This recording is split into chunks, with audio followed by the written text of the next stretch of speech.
Pelo sinal da Santa Cruz, livrai-nos Deus, nosso Senhor, dos nossos inimigos. Em nome do Pai, do Filho e do Espírito Santo. Amém. Meu Senhor e meu Deus, eu creio firmemente que estás aqui, que me vês, que me ouves. Adoro-te com profunda reverência. Peço-te perdão dos meus pecados e graça para fazer com fruto este tempo de oração. Minha Mãe Imaculada, São José, meu Pai e Senhor, meu anjo da guarda, intercedei por mim. Escreve São Paulo aos Coríntios: receio que quando aí chegar, não vos encontre tais como vos desejaria encontrar. Receio que haja entre vós contendas, ciúmes, iras, disputas, maledicências, murmurações, insolências, desordens. Especialmente Corinto era uma cidade com muitos problemas, e as epístolas aos Coríntios são um pouco duras, o apóstolo corrigindo aqueles primeiros cristãos, aqueles gregos. Mas, de uma maneira, a gente vai ver um pouco essa constante nas várias comunidades primeiras do começo do cristianismo, nas várias cidades, e é uma realidade até dos nossos dias, né? As brigas, as contendas, né? As disputas de vaidades, de ocupação de espaço numa paróquia. E quem fala de uma paróquia fala, sei lá, numa escola, numa universidade, de uma família. O conflito. Vivemos um tempo, eu diria, especialmente conflictivo nesse sentido, inclusive ideológico, político. Antes eu escutava falar de famílias que tinham se separado por questões de herança, o que é uma pena. Morreu o avô, metade dos tios brigou contra a metade por questões do dinheiro. Mas hoje a gente não só tem isso, mas também tem até por questões políticas, que é metade ideológica. Desde a última eleição, então tais tios não se falam com tais outros, porque é algo presente na experiência humana, essa do conflito, das brigas. E por questões religiosas, talvez menos, né? Pelo menos no Brasil.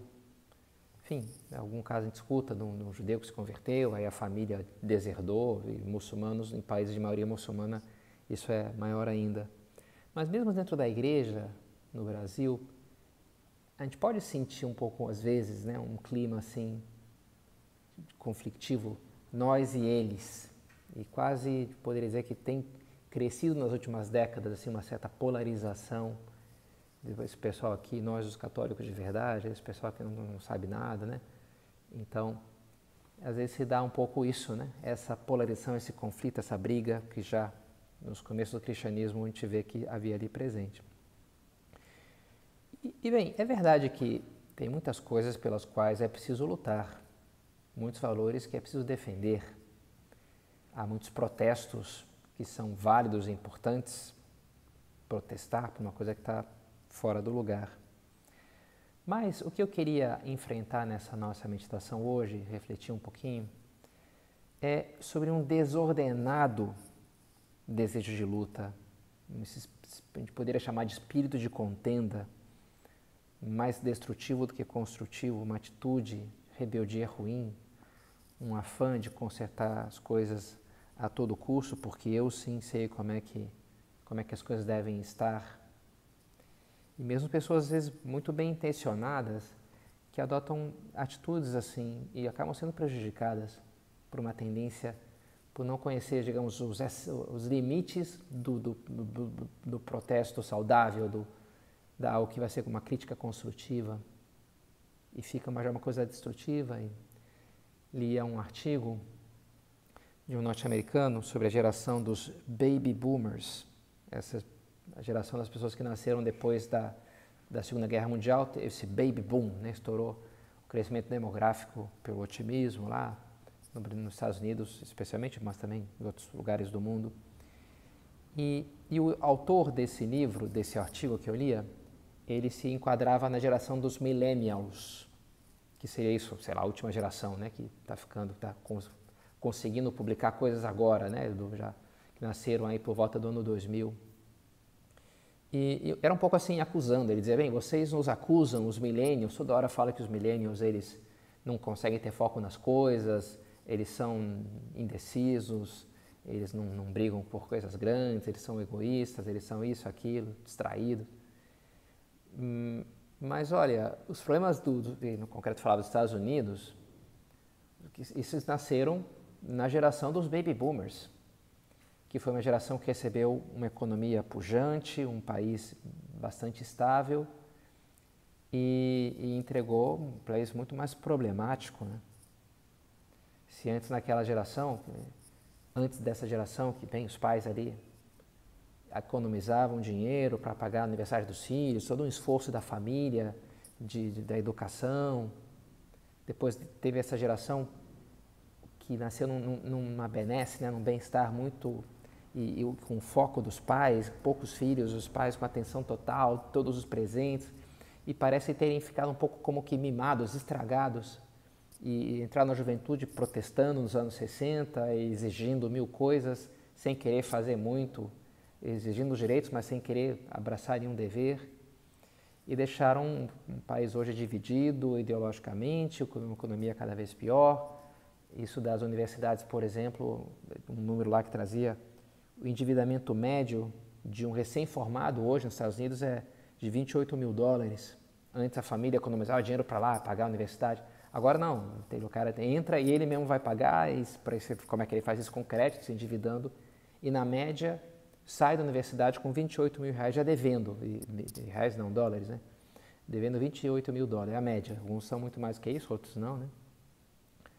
Então era um pouco esse artigo, assim, acusatório, né?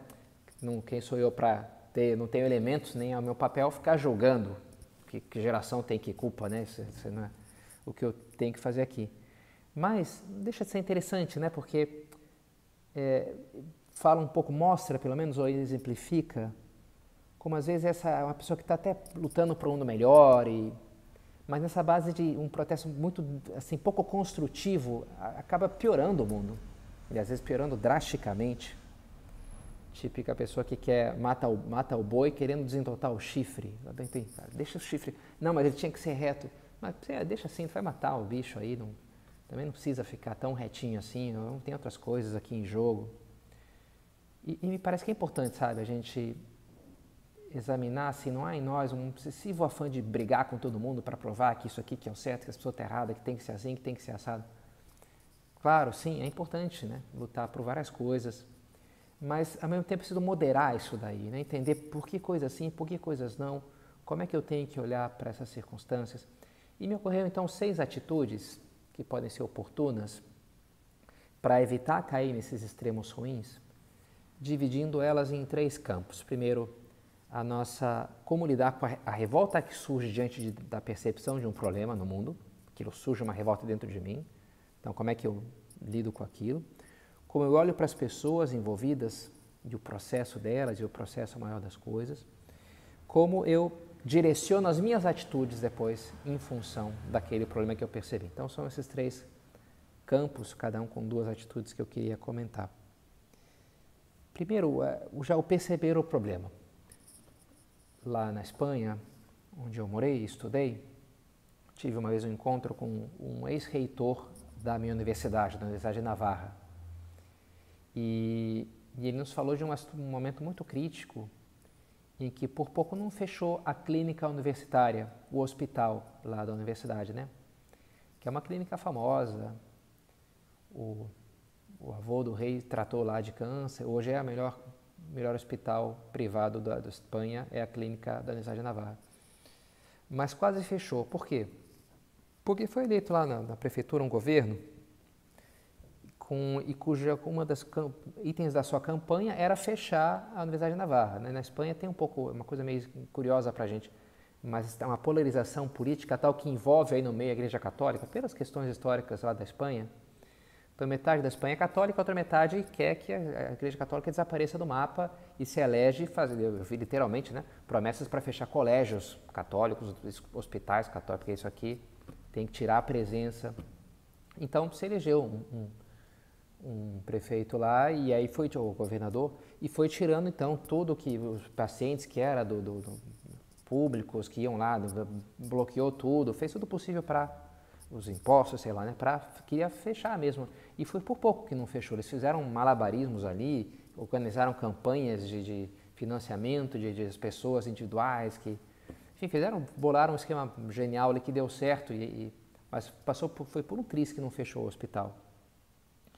E isso falava esse reitor, que na época tinha tido um vazamento ali, então na fachada tinha tipo uma mancha mais escura, assim, numa parte da fachada, né?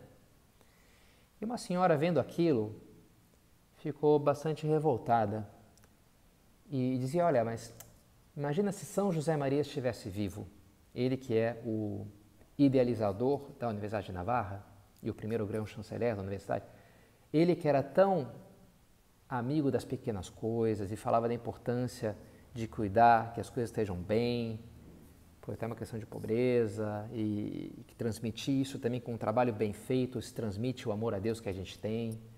E dizia aquela senhora, imagina São José Maria vendo isso daqui, como ele não ficar desgostado de ver, poxa, essas pessoas não entenderam nada, nem para limpar essa fachada aqui, porque tem um negócio horrível aqui, totalmente contrário ao espírito de São José Maria. E ela, então, querendo dar uma bronca ali no reitor, porque ele não se dava conta. Bem, arruma esse negócio aqui, onde já se viu. E o reitor nos falava, aquele ex-reitor, né, nos falava daquela situação meio que rindo, assim, né, falando, bem, como se fosse, sei lá, sabe quanto é que é o orçamento para pôr ali os andaimes, para fazer não sei o quê, para mudar o encanamento lá, que vai ter que mudar na clínica inteira, porque já está...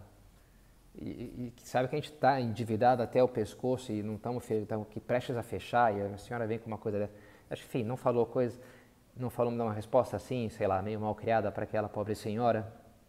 Mas, assim, nos contando a história, ficava um pouco patente, um juízo um pouco, assim, ridículo, né? Uma coisa meio infantil, de olhar de fora, às vezes é fácil, né? Mas depois, quando a gente vê o que está acontecendo por dentro ali, se dá conta... Essa típica frase de caminhão, né? Falar de mim é fácil, o difícil é ser eu. Fácil me criticar, mas depois quero ver fazer as coisas que eu faço, né? Um pouco... E olha, não sei, eu penso que às vezes pode ser uma atitude bastante presente na nossa vida, sabe? De estar julgando os outros e dizendo que absurdo que os governantes não façam alguma coisa sobre isso daqui, que esse diretor dessa escola...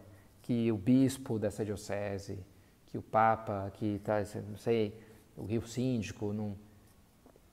Claro, existem problemas no mundo e existe, às vezes, autoridades que se eximem nos seus deveres ou têm uma postura só pensar em si mesmas e não pensar em cumprir o seu dever no bem comum.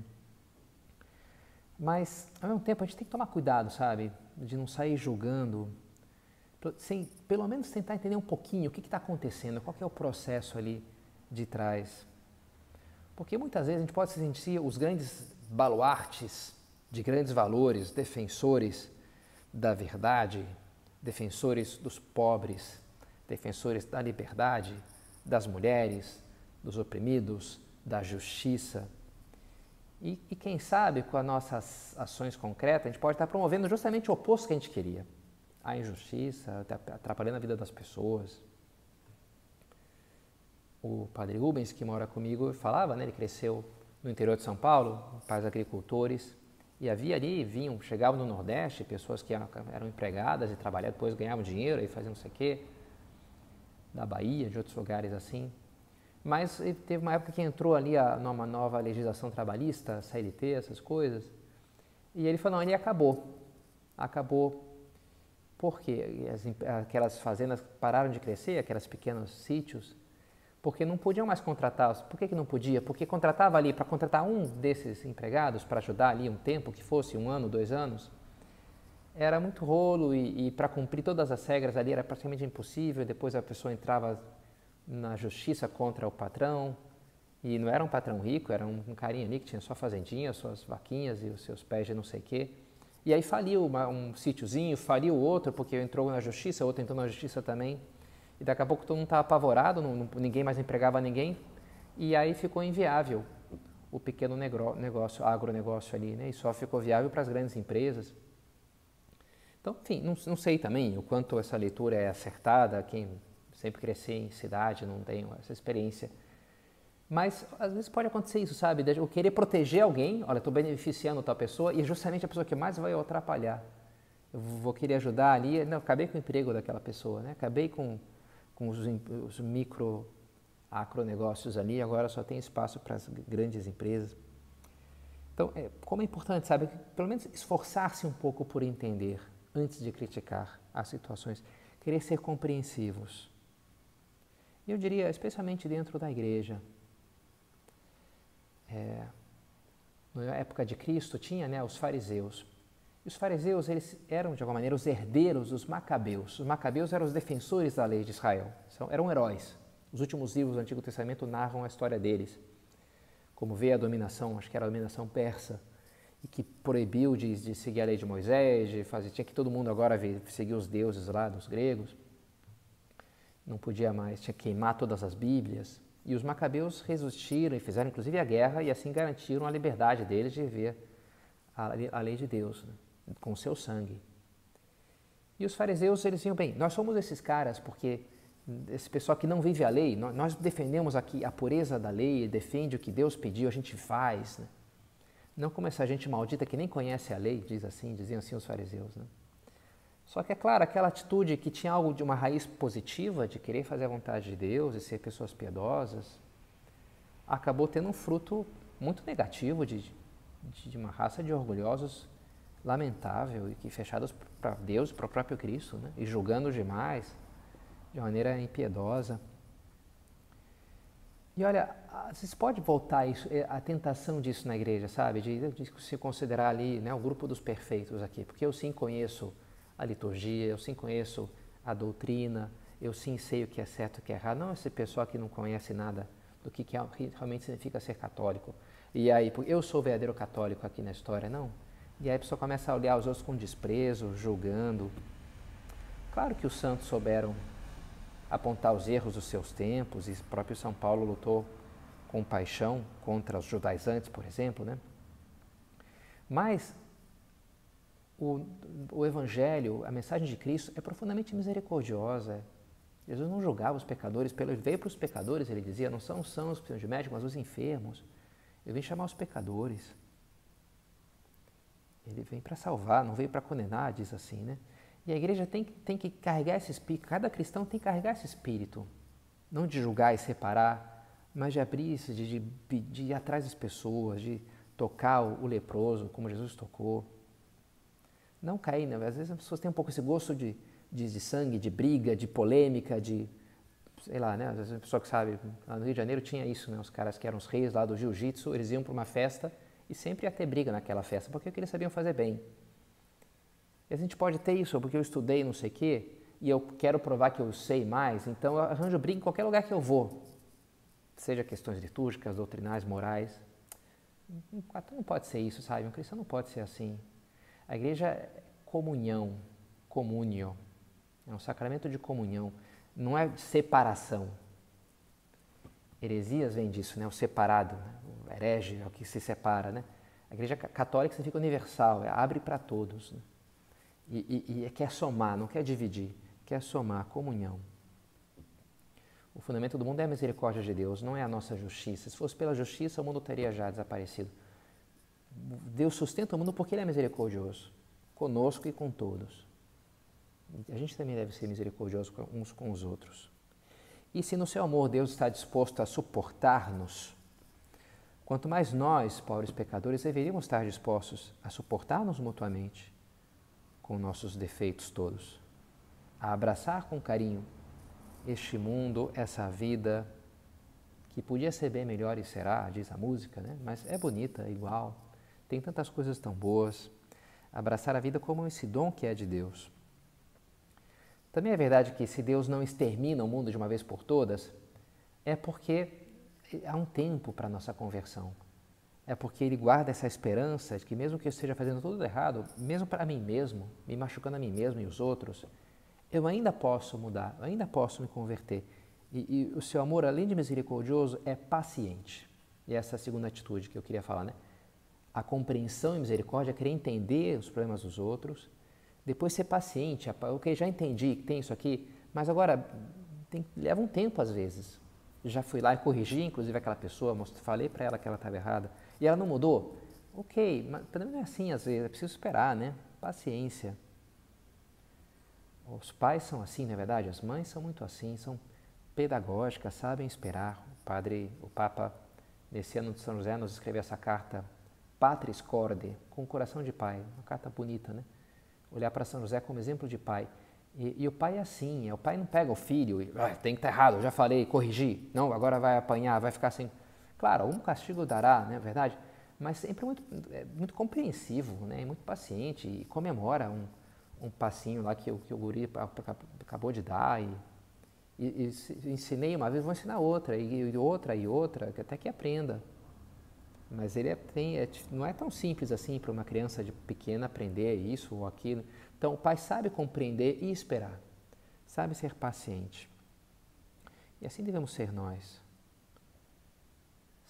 O Papa fala no Evangelho Gaudium, o tempo é mais importante que o espaço. Às vezes é isso, né? Saber plantar processos, não querer chegar ocupando espaço, resolvendo o problema na base, né? Paulada para lá e para cá, deixa eu mostrar para todo mundo como é que se faz, o que é o certo e o que é o errado. Olha, não é bem por aí, sabe? Às vezes é uma sugestão de leve, é um exemplo, é a minha oração repetitiva, que eu todos os dias estou rezando por aquela pessoa e estou ali do lado dela e com estímulos positivos. Há pouco foi a parábola do agricultor que planta a semente, vai regando e pouco a pouco, sem que ele entenda muito bem, cresce aquilo. Daqui a pouco dá um fruto saboroso, maravilhoso. Mas é a paciência de saber todos os dias ir lá e regar um pouquinho. Né? Então, compreensão e paciência diante dos problemas, dos efeitos das pessoas. Diz São Tiago: sabei, meus caríssimos irmãos, que cada um deve ser pronto para ouvir, mas lento para falar e lento para se irritar, pois aquele que se encoleriza não é capaz de realizar a justiça de Deus. Por essa razão, rejeitai toda a impureza, todos os excessos do mal, mas receber com mansidão a palavra que em vós foi implantada, que é capaz de salvá-los. Ira viri justitiam Dei non operatur. A ira do homem não é capaz de realizar a justiça de Deus. Uma pessoa que fala comigo, falava no comentário, né, de parentes seus, que estavam um para o outro elogiando ele. Não, a pessoa nunca reclama de nada, né? A pessoa é muito legal, né? Como é prestativo, né? Em concreto, elogiando para a esposa, né? O marido dela. Como é teu marido, né? Pega a filha aí com os filhos e como ele é sempre generoso. E a esposa dizia, olha, mas isso foi sobretudo depois que ele começou a frequentar os meios de formação do Opus Dei, que antes ele não era tão assim, ele era um pouquinho mais combativo, mais duro, seguia um pouco mais essa linha de deixa eu mostrar uma verdade que esmaga um pouco assim, né? Que pisoteia, que humilha para mostrar como o outro estava errado, eu estou certo. Enfim, exagerando, não era isso, né? Mas sem dúvida que depois que ele começou a ter direção espiritual, e aí falou, olha, eu posso, né, ter ao mesmo tempo verdade e caridade, não preciso escolher uma das duas. Não preciso ser ou a verdade ou a caridade. Não, as duas coisas, né? O Evangelho nos pede os dois. E é mais, a ira não produz a justiça de Deus. Aquele que se encoleriza não é capaz de realizar a justiça de Deus. Rejeitar, né, afastar isso, né? Estar pronto para ouvir esse conselho de São Tiago aqui. E bem, na família dessa pessoa já, são agora muito mais interessados na fé, inclusive se inscrevendo em catequese, vários frutos saborosos por essa mudança de atitude. E as pessoas agora estão muito mais simpáticas com a fé e se inclusive buscando conhecer e viver por essa atitude mais positiva. É aquilo que diz São Francisco de Sales, uma gota de mel atrai mais moscas do que um barril de vinagre. A gentileza possui a sua eficácia. Ser gentil com as pessoas, ter essa mansidão como a de Cristo diante da cruz, não perder o bom humor, ser capaz de sorrir para aquele que erra. Se alguma vez for preciso corrigir, que alguma vez o será, não recrear-se na violência, no humilhar o outro. A gente pode ter isso, né? Eu vou montar o argumento e mostrar como A mais B, como a pessoa está completamente errada e a atitude que ela teve foi completamente absurda por esses 20 mil motivos. Olha, não precisa isso, né? Essa falta de caridade. Não é assim que Jesus fazia as coisas, não é assim que vai funcionar. Vai deixar uma ferida ali e não vai ajudar para nada, né? Aquilo que dizia São José Maria numa entrevista, sempre defendia a liberdade das consciências. Não compreendo a violência, não me parece apta nem para convencer nem para vencer. Às vezes tem isso, né? A pessoa venci, mas não convenci, sei lá, ganhei o debate, mas a pessoa não quer mais ver a minha cara. Ganhou uma ojeriza pelos meus valores, pela maneira como eu fui estúpido com ela, né? Não compreendo a violência, nem me parece apta nem para convencer nem para vencer. O erro se supera com a oração, com a graça de Deus, com o estudo, nunca com a força, sempre com a caridade, dizia então São José Maria, né? Gentileza. E depois, visão ampla. Essa é a terceira atitude, a quarta atitude que eu queria falar, né, gente? Compreensão, paciência, gentileza, essa visão ampla, a gente poderia chamar de visão sobrenatural, porque às vezes, muitas vezes, as brigas são por coisinhas pequenas, né? Aquilo que a gente fala de picuinhas, uma picuinha ali de um negócio tão... Ter a visão ampla do jogo. O que essa pessoa, quem sabe até está errando aqui nisso, mas olha, se eu tenho essa atitude agora com ela, eu vou estar até interrompendo um processo aqui, eu vou estar mais atrapalhando do que ajudando. Então eu tenho que pesar, sabe? Eu tenho que medir. Será que vale a pena que o transtorno que eu vou causar na família e enfrentar isso? Só que eu deixo barato por um tempo e depois eu tento de uma maneira... Se eu falar isso para essa pessoa agora, o jeito como ela está disposta, olha, os efeitos vão ser muito ruins. Então, sabe, dizia São José Maria, saber trigonometria. Nem sempre a linha direta é a mais eficaz. Às vezes é preciso fazer trigonometria, sabe? Triangulação. Vai para lá, para ir para cá. Também ter esse jeito, né? E ver o processo mais global. Saber apostar que ali, bem, tem a graça de Deus agindo, Deus ainda, né, aposta naquela pessoa. E aí sim que a gente tem que se situar nesse plano sobrenatural. Não ficar batendo ali de uma coisinha, sei lá, né? Imagina os casais que brigam por não sei o que, da pasta de dente. Ok, isso que é importante da higiene, mas às vezes você está desgastando toda uma relação, uma situação muito importante por um negócio que me incomoda, mas olha, quem sabe eu aprendo a lidar com aquilo, e agora, a partir de agora não vai mais me incomodar por uma decisão da minha vontade, não vou dar bola para isso, porque eu quero salvar meu casamento, sei lá, né?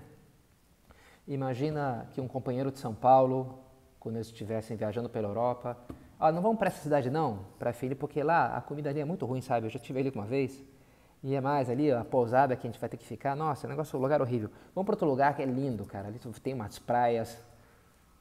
Né? São Paulo talvez ia dizer, bem, fulano, cara, cai fora, né? Tá em outra aqui, não é a nossa. Vou ficar fazendo turismo, estou aqui pelas almas, né? O que realmente importa. Se a gente tivesse mais presente, sabe, os processos que realmente importam, a salvação das almas, né, a expansão da mensagem cristã no mundo, eu acredito que a gente seria muito mais tolerante com coisas que, ok, tem a sua importância, mas quem sabe na situação agora, atual, não é o caso de ficar tanto ali, né, a ferro e fogo, e provando e batendo, né, saber compreender ali, saber lidar com situações às vezes difíceis, que nem sempre a solução, tem uma única solução, que é o caminho certo e vai ter que ser assim, porque se não for assim, ter esse jeito bom, né? Essa compreensão. A oração nos dará isso, para evitar cair num laxismo, que também é um extremo que queremos evitar, num relativismo, numa tolerância que é sinônimo de relativismo, vale tudo, tanto faz tudo, não tem problema, isso aí não é pecado, não é pecado, nada é pecado, tu não vai para o céu. Bem, aí não, o cara está fazendo a violência ao evangelho, à fé, não está fazendo nenhum serviço a ninguém, se a pessoa abre mão da verdade. Mas também não abrir mão da caridade.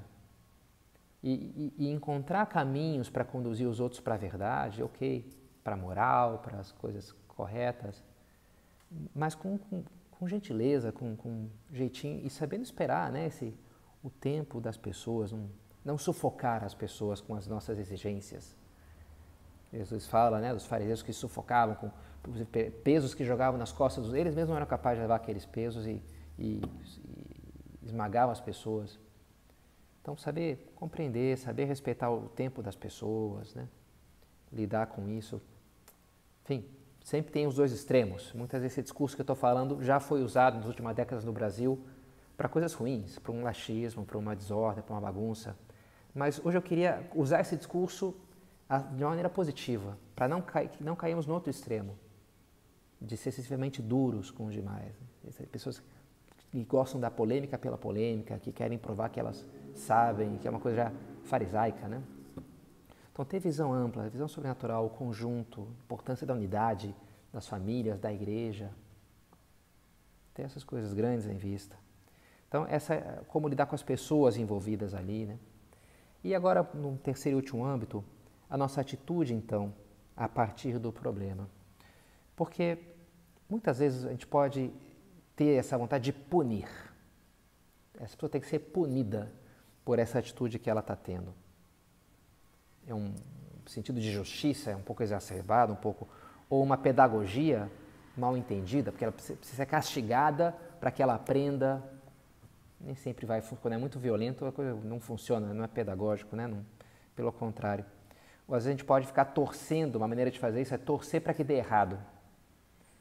E se meus amigos escolheram ir num outro restaurante, ou assistir um outro filme, pegar um caminho que eu disse que não era o melhor, aí por dentro eu fico ali torcendo para que dê, e me alegro se der errado, né? Que bom, que agora provou que eu estava certo e todo mundo estava errado.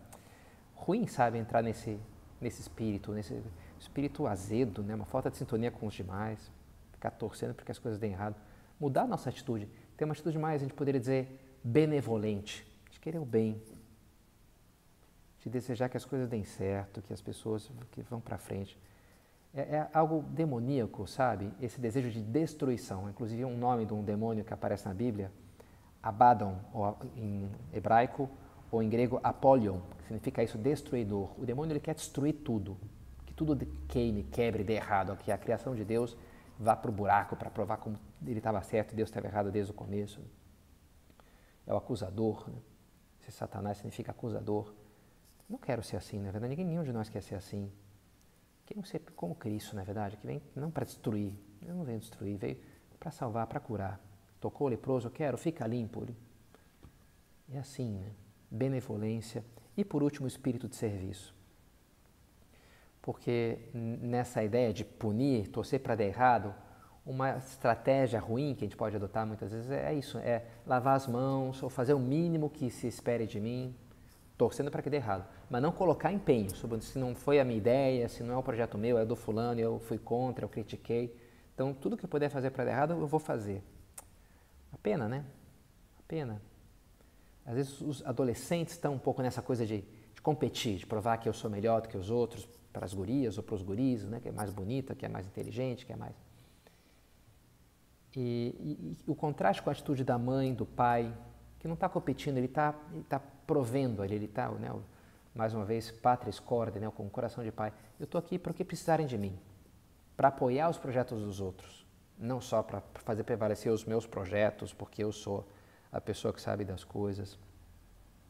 Isso tem muito a ver com esse espírito de serviço, de capacidade de, olha, eu estou aqui, estou disposto a pagar o preço. Qual que é a resposta de Cristo para o pecado? Não é a condenação e mostrar... Também, né, claro, ele nos propõe a moral cristã e o Sermão da Montanha, né, as bem-aventuranças. Mas, sobretudo, a grande resposta diante do pecado é a cruz, é o seu sangue, é a sua entrega. Essa é a resposta de um cristão diante dos problemas que há no mundo, a própria doação para lidar com aquele, não apontar com o dedo e ficar esperando que as pessoas tomem vergonha na cara e façam alguma coisa. Eu é que tenho que fazer alguma coisa. Eu é que vou na frente. Eu que vou começar pegando aqui e lavar a louça. Eu que vou trocar essa lâmpada. Eu que vou chegar nessa pessoa e vou conversar com ela e ter aquela conversa um pouco difícil, mas que realmente de quem tenta ajudar, de quem quer melhorar a situação, não quem está torcendo para o circo pegar fogo. Espírito de serviço, doação. Muitas vezes essa é a chave. Uma meditação que o Padre Rubens nos dava me fez muito pensar isso, me examinando a mim mesmo. Olha, é verdade, a época que eu mais reclamo, em geral, quando eu menos estou disposto a trabalhar. Quando eu estou mais preguiçoso, eu tendo a reclamar mais dos outros, que ninguém faz nada nessa casa. Eu enxerguei, pelo menos em mim, uma associação muito clara entre essas duas atitudes. E por isso também o sentido oposto, né? Na medida que eu me predisponho a trabalhar, a ir na frente, eu paro diminui pelo menos, né? Essa tendência de reclamar de todo mundo e apontar os erros do mundo. Espírito de serviço. Isso é o exemplo que nos dá Nosso Senhor. Esse é o exemplo que nos dá, por exemplo, São José. Não o vemos reclamando pela gravidez de Nossa Senhora, que não entendia, por ter de ir a Belém pelo censo decretado pelo imperador romano, uma ideia lá do cara agora me obrigou a fazer essa viagem, e daqui a pouco ter ir para o Egito também, pelo Herodes, que perseguindo, querendo matar Jesus. José não diz um ai, né? Não reclama, não dócil, faz aquilo que tem que fazer, que a gente pode imaginar com um sorriso no rosto, feliz. Junto dele Nossa Senhora, que não acusa as autoridades, que não nos acusa a nós, que fomos responsáveis pela morte do seu filho. Aquele que estiver sem pecado, que atire a primeira pedra, disse Jesus, Nossa Senhora está sem pecado, é imaculada, poderia atirar em nós a pedra, que nós que somos pecadores, que somos responsáveis. Mas não atira pedra nenhuma, ela nos olha com esses olhos misericordiosos, bondosos, compreensivos de mãe, dessa boa mãe que é nossa. Então pensamos a ela que nos ajude a termos também nós, cada dia um coração mais bondoso, misericordioso, mais assemelhado ao coração de Cristo, com esse seu sentimento de bondade, de misericórdia, de amor. Dou-te graças, meu Deus, pelos bons propósitos, afetos e inspirações que me comunicaste nessa meditação.